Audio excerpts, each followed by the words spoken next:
Wirklich, das war eine der interessantesten Recherchen, die ich je für ein Buch gemacht habe. Am liebsten wäre ich ja schon von Anfang an dabei gewesen.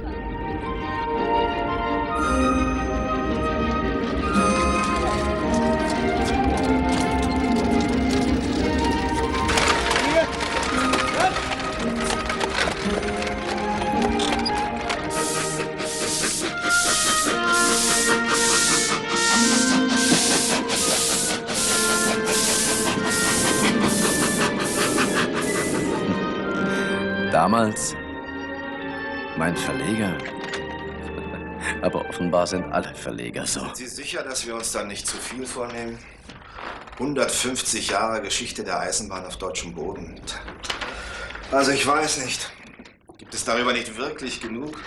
Ach so, pardon, Sie rauchen ja nicht.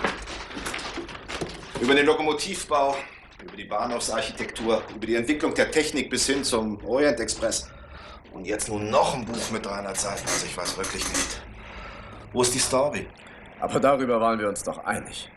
Es gibt zu wenig über die Wechselbeziehung der Eisenbahnentwicklung und dem wirtschaftlichen Fortschritt unseres Landes. Ich will aber keine chronologische Aufzählung der historischen Daten. Mir geht es um diese Wechselbeziehungen und um die Zusammenhänge von Eisenbahntransport und der Entwicklung der Volkswirtschaft in den vergangenen 150 Jahren. Um die zeitgegebene Notwendigkeit, um Erfolge und um Fehleinschätzungen. Denn all das ist doch die Basis für das Heute. Ich weiß. Ich habe Ihr Exposé gelesen. Tja. Möglicherweise sind wir auf dem richtigen Weg. Also gut. Einverstanden. Ich bin da ganz sicher. Aber verraten Sie mir eins. Womit wollen Sie anfangen? Na, womit wohl? Mit diesem Zug. 7. Dezember 1835. Die Adler. 6,5 Kilometer in 9 Minuten. Von Nürnberg nach Fürth. Geschwindigkeit rund 40 Stundenkilometer. Wirklich eine Sensation. Der bayerische König Ludwig hätte stolz sein sollen auf diese erste Eisenbahn.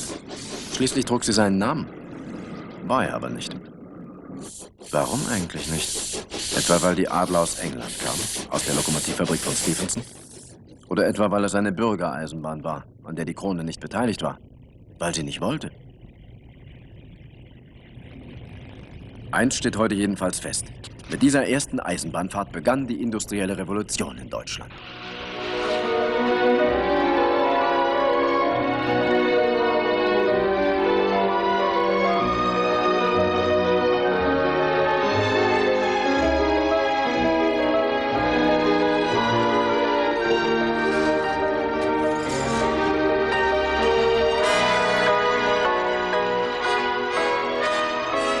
Ich bin gespannt, wie meinem Herrn Verleger das Manuskript gefallen hat. Naja, werden wir ja nachher sehen. 1835, 6,5 Kilometer Strecke. 2 Jahre später bereits 125 Kilometer, Leipzig-Dresden. Und man baut Tunnel und Brücken, extra für die Eisenbahn.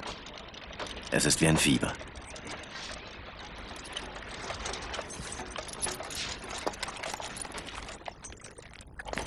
Bisher dauert es Wochen, ja sogar Monate, um begehrte, aber nicht vorhandene Ware heranzubringen. Die Transportkosten machen sie für die meisten Menschen unerschwinglich. Handwerk und Industrie konzentrieren sich in der Nähe der Rohstofflager oder der Handelsplätze. Doch jetzt, mit der Eisenbahn, können Wochen zu Tagen, ja sogar Monate zu Tagen schrumpfen. Jungs, das ist die Zukunft. Da können wir einpacken. Man muss nur genügend Strecken bauen. In den ersten 5 Jahren, bis 1840, waren es 500 Kilometer. Aber dann bis 1850, also nach nur 15 Jahren, waren es 6000 Kilometer. Es spricht sich herum, mit Eisenbahn, das heißt mit Eisenbahnaktien, ist Geld zu verdienen. Denn Eisenbahnen sind profitorientiert. Man baut sie überall dort, wo ein möglichst hohes Fahrgast- oder Frachtaufkommen oder beides zu erwarten ist, dass man über möglichst weite Strecken transportieren kann. Es gibt Staatsbahnen, hauptsächlich in Süddeutschland, Bahnen unter staatlicher Aufsicht, mit staatlicher Beteiligung und private Aktiengesellschaften. Außerdem Eisenbahnbetriebsvereine, mit und ohne Lizenz. Und das werden immer mehr. Und die Eisenbahn schafft sich auch noch eigene Industrien.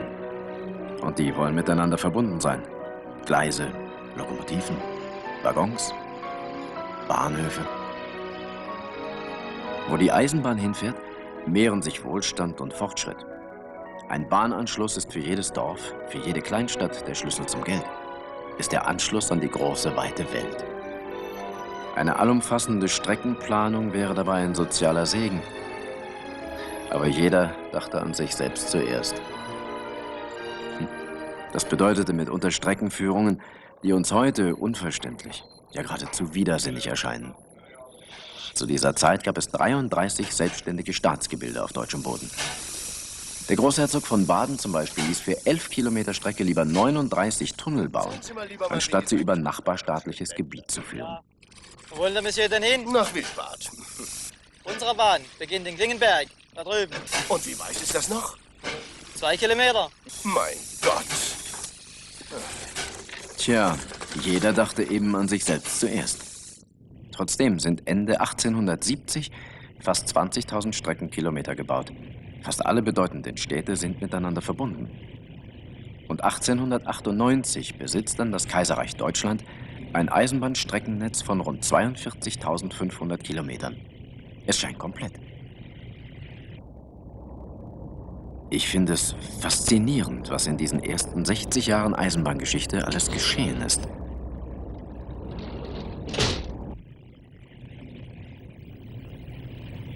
Ob man das überhaupt jemandem erklären kann.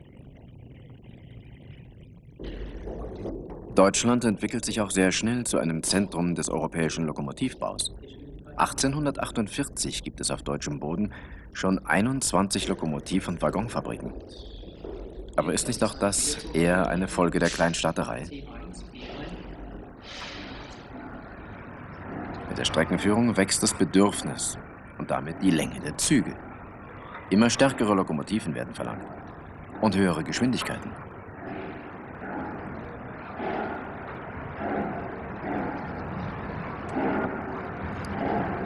Kaum zu glauben, wie rasch die Industrie die unterschiedlichen Forderungen der Bahn erfüllt. Die Eisenbahn lernt sogar das Klettern.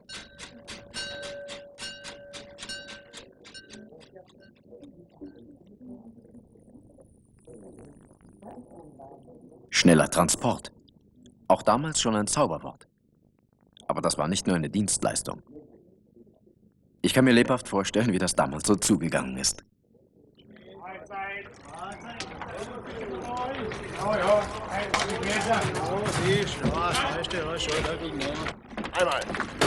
Einmal. Mahlzeit. Zweimal. Ordnung muss sein. Der nächste. Ja. Wohin? Himmelreich. Was steht denn da? Nur für den Dienstgebrauch steht hier. Wenn Sie nicht lesen können, dann lassen Sie sich das nächste Mal helfen. Ist das klar? Nochmal. Der nächste, bitte. Wohin? Heidenbach. Heidenbach.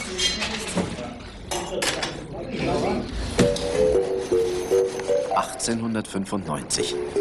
Auguste Lumière. Der erste Eisenbahnfilm.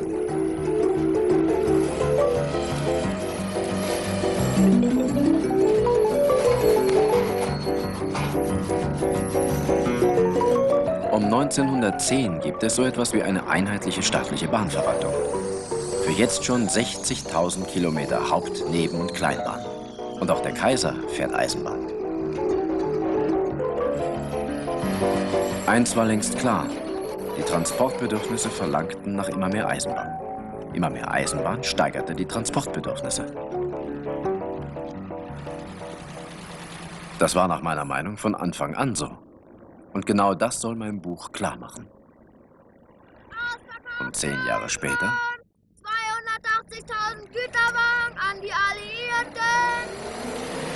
Ausverkauf der Eisenbahn. Dankeschön. Ausverkauf der Eisenbahn. und dann jährlich 660 Millionen Goldmark Reparationskosten. Bis 1932. Wie sollte das bloß funktionieren? Es geht, weil die Bahn als einzig existierendes Massenverkehrsmittel immer noch Gewinne einfährt.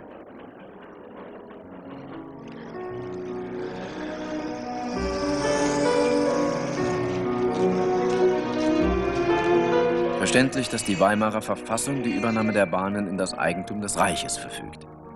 1920 heißt sie Reichsbahn. Und nach der Inflation 1924 Deutsche Reichsbahngesellschaft. Politisch, verwaltungsmäßig und finanziell selbstständig. Ihre Sachwerte jedoch bleiben als Sondervermögen Eigentum des Reiches. Ein Pfand also. Gebaut hat man bis zum Beginn des Zweiten Weltkrieges nicht viel. 11 Kilometer Hindenburgdamm übers Wattenmeer, 1927. 10 Jahre später, 1936, den Rügendamm.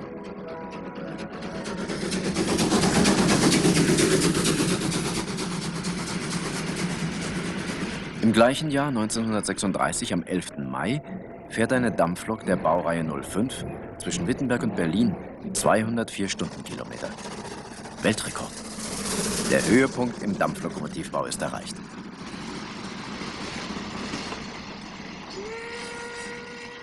Doch auch die Elektrizität war als Antriebskraft längst nutzbar gemacht worden. Mit Drehstrommotoren fahren Triebwagen schon 26 Jahre vorher, schon 1910 ebenfalls 210 Stundenkilometer. Auf der Militärversuchsstrecke in Berlin. Aber die Entwicklung geht nicht so recht weiter. Und auch der Dieselmotor war schon erfunden. Der Schienenzepp, propellergetrieben. 230 Stundenkilometer schnell. Er bleibt ein Versuch. Der fliegende Hamburger, reguläre Höchstgeschwindigkeit 160 Stundenkilometer. Am 17. Februar 1936 fährt dieser Triebwagen einen neuen Diesel-Weltrekord. 205 Stundenkilometer. Ein Vorläufer des Intercity.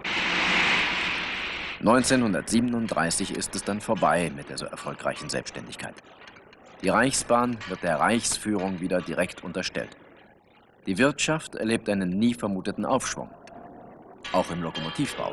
Der Lebensstandard steigt und damit die Reiselust.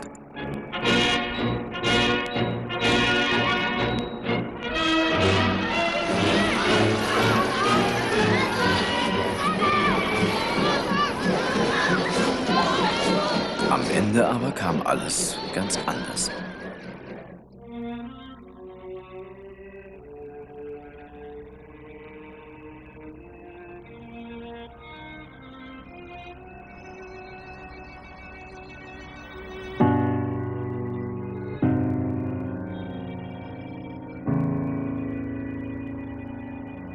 Die Folge für die Bahn? 8 Milliarden D-Mark Kriegsschäden. Das muss man sich einmal vorstellen. Das sind 8.000 Millionen.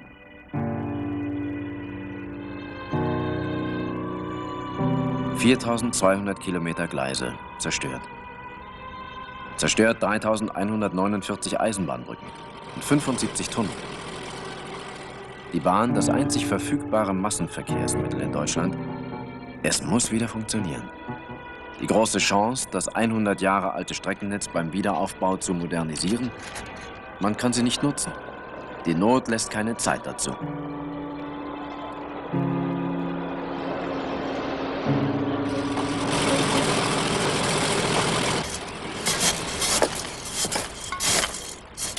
Und so sind sie angetreten.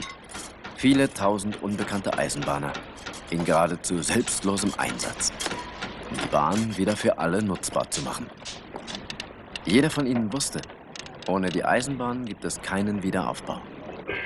Denn immer noch galt die Wechselwirkung zwischen wirtschaftlichem Wachstum und dem Funktionieren der Eisenbahn. So werden die alten Trassen wieder aufgebaut.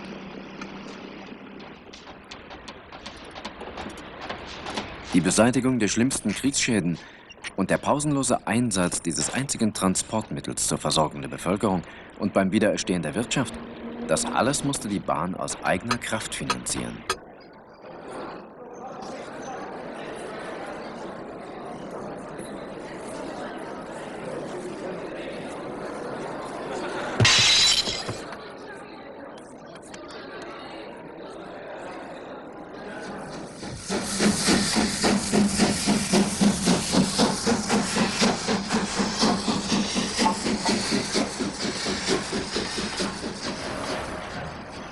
Die Währungsreform brachte weitere Belastungen. Wirtschafts- und sozialpolitische Erwägungen des Eigentümers Staat. 1952 wird sie zwar als Bundesbahn zum Sondervermögen des Bundes mit eigener Wirtschafts- und Rechnungsführung, aber was sich kein Industrieunternehmen leisten kann: die Bahn muss einen Teil ihrer Leistungen unter den Eigenkosten verkaufen. Außerdem werden ihr noch betriebsfremde Lasten auferlegt. Zum Beispiel die Versorgung vertriebener und geflüchteter Eisenbahner oder die Versorgung von Kriegsversehrten und Kriegshinterbliebenen. Auch das muss sie aus eigener Kraft leisten.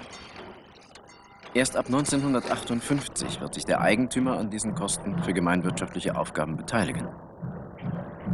Logisch, dass diese ersten Nachkriegsjahre mit ihren besonderen Belastungen auch die letzten Reserven der Eisenbahn erschöpfen.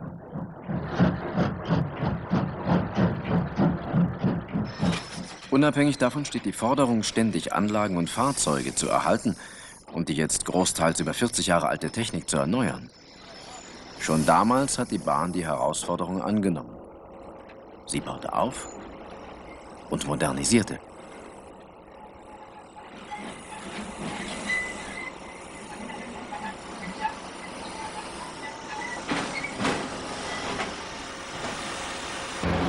Doch dann, der Bundesbürger entdeckt das Auto. Die Eisenbahn sieht sich zum ersten Mal einer völlig modern ausgerüsteten Konkurrenz gegenüber. Mit neuen und unterschiedlichster Aufgaben angepassten Fahrzeugen. Auf einem ständig verbesserten Wegenetz, das immer größer wird. Und die Bahn stellt sich auch dieser Herausforderung. Modernisiert, wird schneller, bequemer. Aber das hat Grenzen. Das Streckennetz aus dem vorigen Jahrhundert. Aber sie handelt. Entwickelt ein Marketing, das über Ländergrenzen hinausdenkt. An Europa. Mehr und mehr begreift sie sich als Gesamtverkehrsunternehmen. Mit Problemlösungen von A bis Z. Auf der Schiene, mit Bus und LKW, mit Bodenseeschiffen und Hochseefähren. Und sie kooperiert, wo es notwendig ist. Darum muss sie investieren. Nur so hat sie im Wettbewerb eine Chance. Doch der Eigentümer setzt andere Schwerpunkte. Er investiert die staatlichen Mittel in den folgenden Jahren in die Wettbewerbssysteme. Vor allem in den Straßenbau. Die Bundesbahn muss auf den Kapitalmarkt gehen. Milliardenkredite gegen Millionen Zinsen. Das Straßennetz wächst um 140.000 Kilometer von Kriegsende bis heute.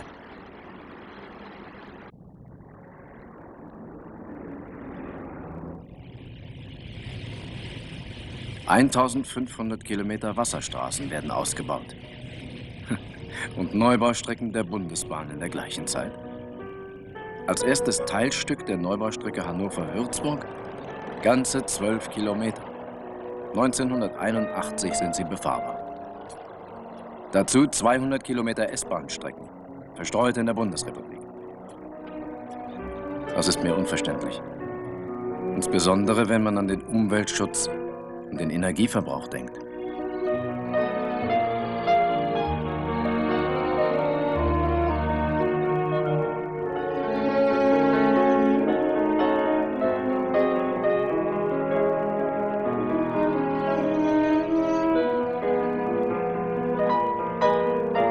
Die Bahn beansprucht nach wie vor den geringsten Anteil des Grund und Bodens, der ohnehin immer knapper wird.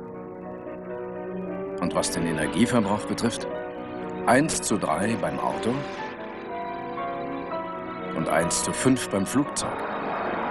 Und das natürlich auch nur, solange die Welt noch über Erdöl verfügt.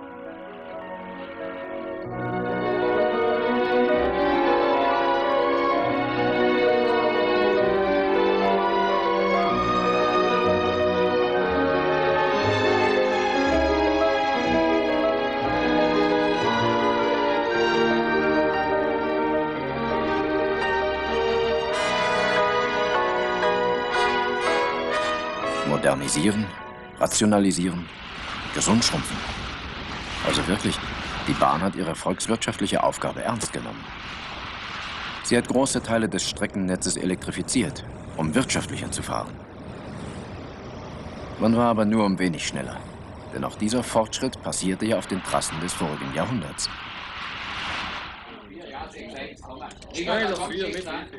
Mit Automaten, Computern und rationelleren Arbeitsmethoden hat die Bahn Personal eingespart. In 10 Jahren, von 1974 bis 1984, über 120.000 Mitarbeiter. Und das ohne Entlassungen. Hut ab. Respekt. Mit moderner Technik wurde auch die Kundenfreundlichkeit verbessert. Sie hat das Intercity-System eingeführt. Und neue Güterwagen gekauft, neue Stellwerke gebaut. Ja, um im Wettbewerb zu bestehen, musste vieles gleichzeitig angepackt werden. Der 3012 da, bringen wir den noch gleich rein, die nächste 3-4 Minuten.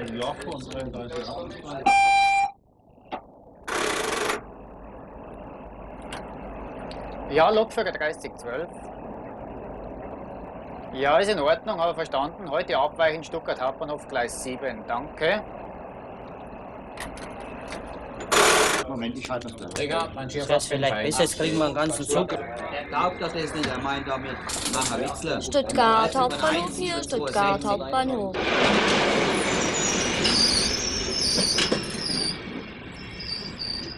Und die Bahn hat das Streckennetz reduziert. Von rund 30.500 Kilometern 1950 auf rund 28.000 Kilometer heute.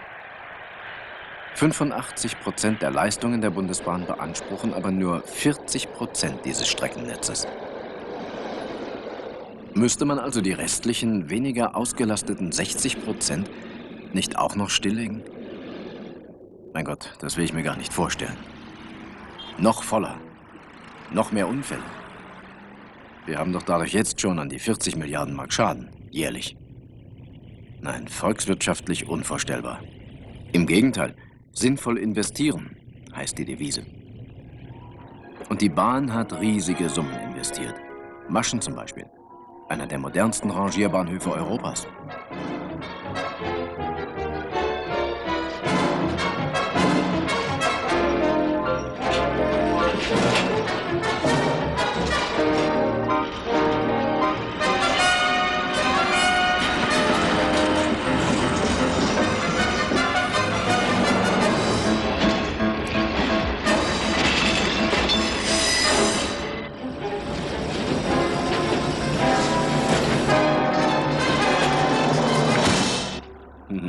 Trotz aller Handicaps. Nach wie vor bietet die Bahn dem Markt einzigartige Transportmöglichkeiten. Und das mit grüner Welle. Die Bahn fährt in private Gleisanschlüsse. Sie ist damit ein rollendes Zwischenlager. Vom Fließband über die Schiene zur Weiterverarbeitung oder zum Verbraucher. Ein komplettes Logistikkonzept mit weitreichenden Rationalisierungsmöglichkeiten für den, der es nutzt. Durch den absolut freizügigen Waggonumlauf in Europa braucht niemand auf Rückfracht zu warten. Denn Warten kostet unnötig Geld.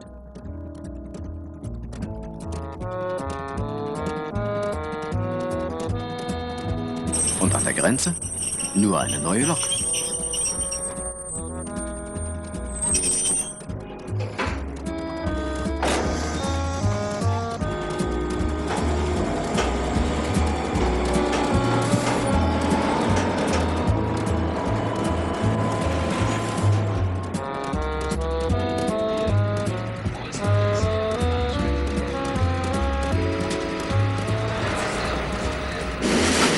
Variable Transportgefäße, neue Transportlösungen, dazu neue Serviceeinrichtungen, neue Fahrzeuge und Zusammenarbeit mit Speditionen. Dazu der kombinierte Verkehr. Dabei ergänzen sich Straße und Schiene.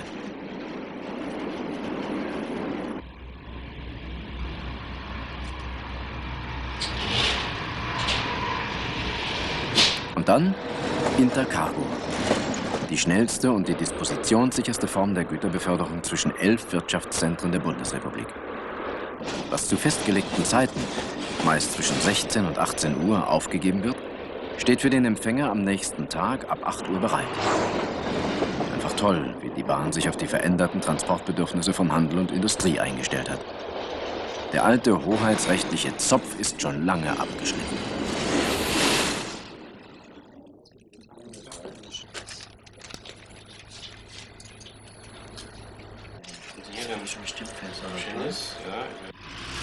Heute fährt die Bahn zum Kunden. Zum Beispiel mit dem Stückgutverkehr. Mit dieser Kombination von Schiene und Straße versorgt die Bundesbahn 8.500 Gemeinden, also fast 100% der Bevölkerung. Ohne die Bahn wäre es vielerorts vielleicht noch immer so wie vor 150 Jahren.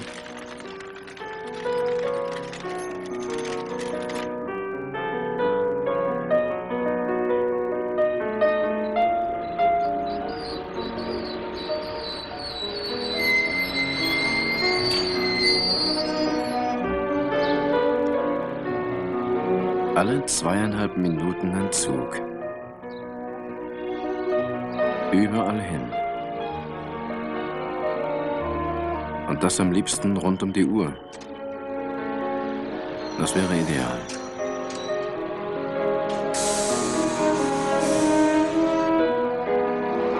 Ideal auch für die Erhaltung der Landschaft. Die S-Bahn braucht nur eine 5 Meter breite Trasse. Pro Stunde könnten darauf 24 Züge fahren.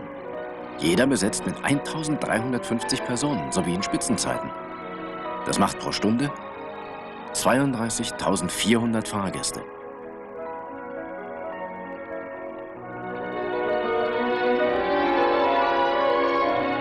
Für die gleiche Transportleistung pro Stunde mit dem Pkw müsste man eine 55 Meter breite Autobahn bauen, mit 16 Spuren. Und das für jede Richtung.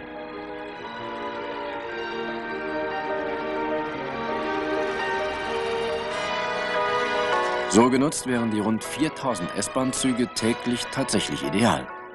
Würden vermutlich sogar kostendeckend fahren.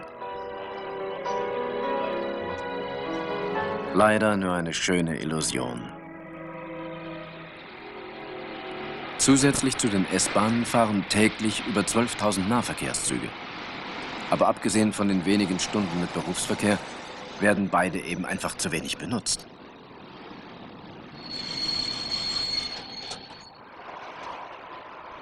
Die Bahn verbessert jedenfalls das Angebot ständig.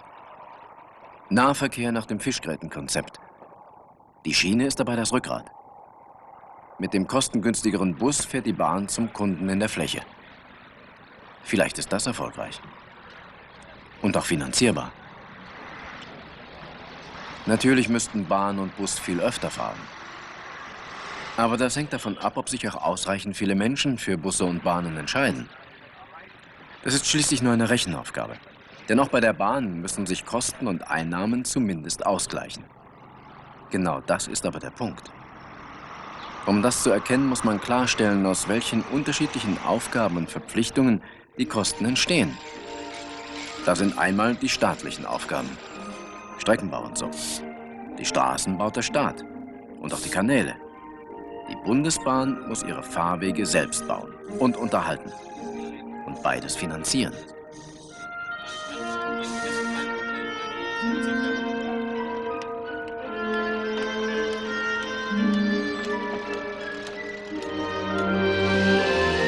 Dazu kommen die gemeinwirtschaftlichen Aufgaben. Zum Beispiel der öffentliche Personennahverkehr auf der Schiene. Rund 1 Milliarde Menschen pro Jahr. Auch wenig benutzte Strecken müssen da aufrechterhalten werden. Schüler müssen billig fahren. Da fehlen unterm Strich 4,5 Milliarden, die vom Staat nur teilweise ausgeglichen werden.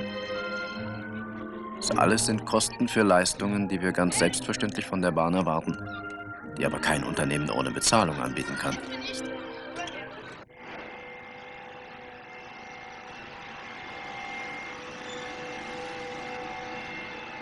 Die eigenwirtschaftliche Aufgabe, die nicht von politischen Vorstellungen geprägt wird, ist doch der Güterverkehr und der Personenfernverkehr. Und da könnte die Bahn sogar mit schwarzen Zahlen fahren, wenn, ja, wenn der Staat die Kosten für Bau und Unterhaltung des Schienennetzes übernehmen würde. Und die Bahn nicht mehr alles, sondern nur noch für die Benutzung angemessen bezahlen würde. Wenn ich mir das alles so auseinanderrechne, dann entsteht das, was man als Defizit bezeichnet, in Bereichen, die der Bahn vom Eigentümer auferlegt werden. Man sollte das in Zukunft endlich mal fein säuberlich voneinander trennen.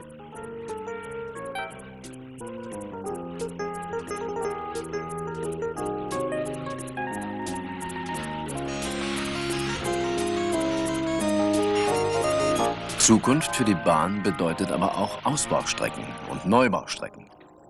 Das veraltete Streckennetz muss endlich verbessert werden. Die Teilung Deutschlands änderte die Verkehrsströme. Was Ost-West war, wandelte sich zu Nord-Süd. Die vorhandenen über 100 Jahre alten Nord-Süd-Strecken sind den Bedürfnissen von heute und morgen einfach nicht gewachsen. Weder in der Kapazität noch in der Reisegeschwindigkeit. Zukunft, das bedeutet aber auch Modernisierung von Fahrzeugen. Etwa der Intercity Experimental. ICE und Neubaustrecke aber gehören einfach zusammen.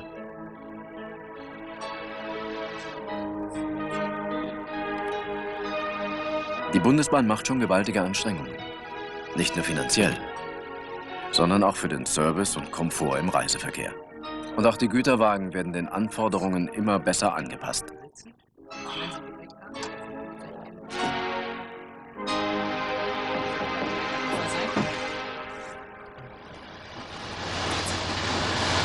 Also wirklich, die Bundesbahn zeigt Selbstvertrauen. Sie richtet ihre Angebote und Dienstleistungen auf die Zukunft aus. Für jeden sichtbar. Kilometer 130, V 250.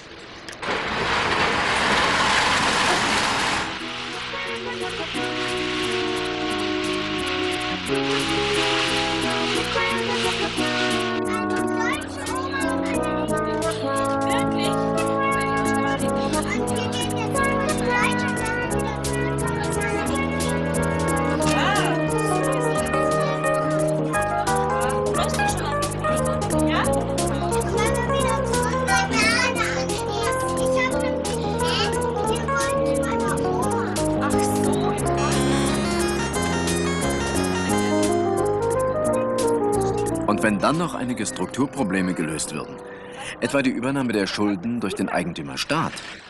Üblicherweise finanziert ja wohl der Eigentümer die Modernisierung seines Unternehmens. Wenn auch die Bahnstrecken wie die Straßen benutzt werden könnten, gegen eine angemessene Nutzungsgebühr, versteht sich.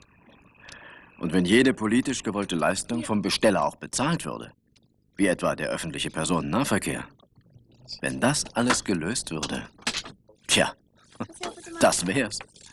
Dadurch wäre die Bundesbahn wettbewerbsfähig gemacht. Sie hätte dann die gleichen materiellen Bedingungen wie ihre Wettbewerber im Verkehrsmarkt. Das würde auch die Rollenteilung der Verkehrssysteme erleichtern. Doppelt so schnell wie das Auto, halb so schnell wie das Flugzeug, aber bequemer als beide und noch sicherer. Umweltfreundlich und energiesparend ist sie ja sowieso schon heute mehr als alle anderen Systeme. Das unternehmerische Ziel ist also klar.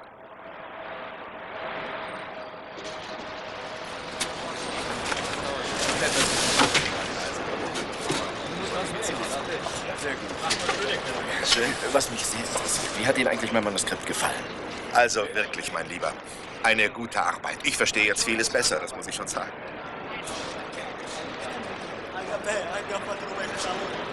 Und wie sind Sie zufrieden?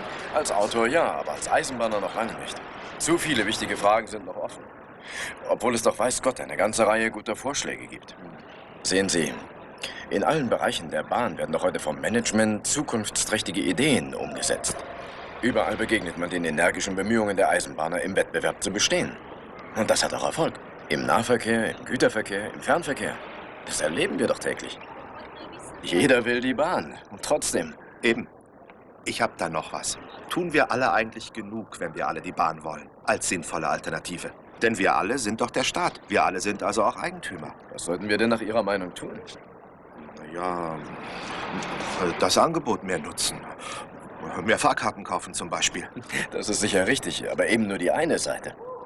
Genauso wichtig ist es aber, dass die Rahmenbedingungen für die Bundesbahn geändert werden. Ja, und das sollten wir vielleicht doch in dem Buch etwas deutlicher machen. Ja, gern.